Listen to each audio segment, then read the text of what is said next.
You're obviously no stranger to doing voice acting in animation and video games. What differences and or challenges do you have doing just an audio-driven storyline?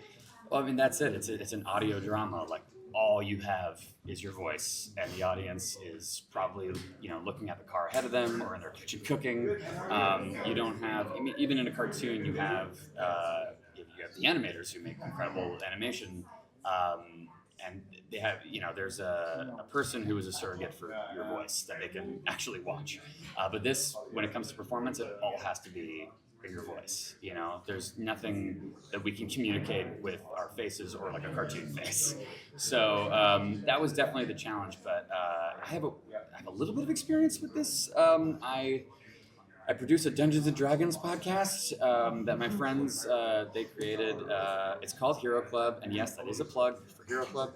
But what they do is they basically cut out all the crosstalk of D&D, and they just kind of present it as a radio play. So I don't know. I spent years doing that with them, and I think that if anything, that prepared me the most for this project. But also Titus Welliver is an incredible director, so we were in good hands. What drew you to the role of Brian? Like, what was your favorite part about playing him? I like that he's kind of torn between two worlds. Obviously, he has that family history with his dad being a thief. I like that he's trying to, make a new life for himself.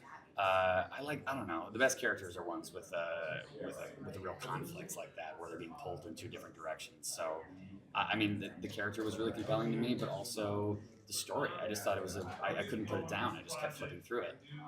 And that's just a credit to Michael's writing. So I just felt like I had to be part of it. Right? When you lend your role to a voice, or like, Yeah. when you do a voice role, does it make you want to do that in live action someday? Do the voice role in live action? Yeah, I mean, I have a weird history with that. I did an episode of Star Trek Strange New Worlds where I got to bring Brad Boimler from Lower Decks to live action, and that was so fun. I mean, I don't think I've ever had more fun than doing that.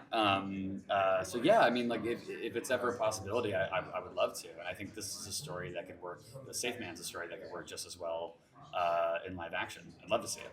Was this a production that you recorded all your parts separately, or were you able to have a little bit of back and forth with either Titus or some of the other actors?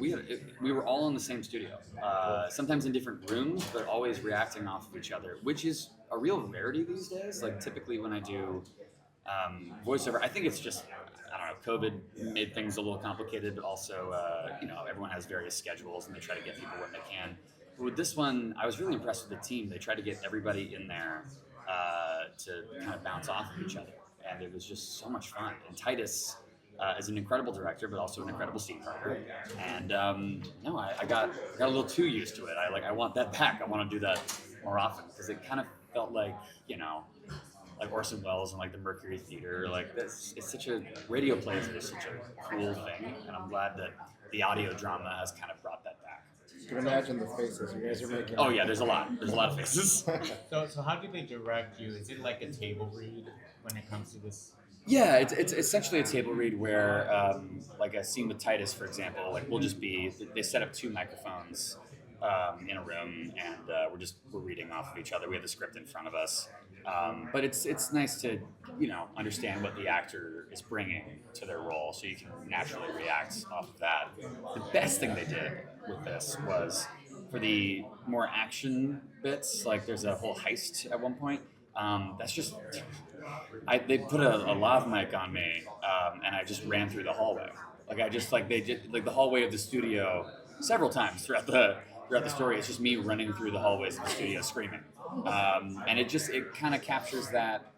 Obviously it's not a soundproof booth with incredible audio, but the story lends itself to there's always a camera recording in our story, right? So it was really cool to. I don't know. It was really nice as an actor to get that energy of like hastily running, because it's so weird to replicate that when you're just standing still.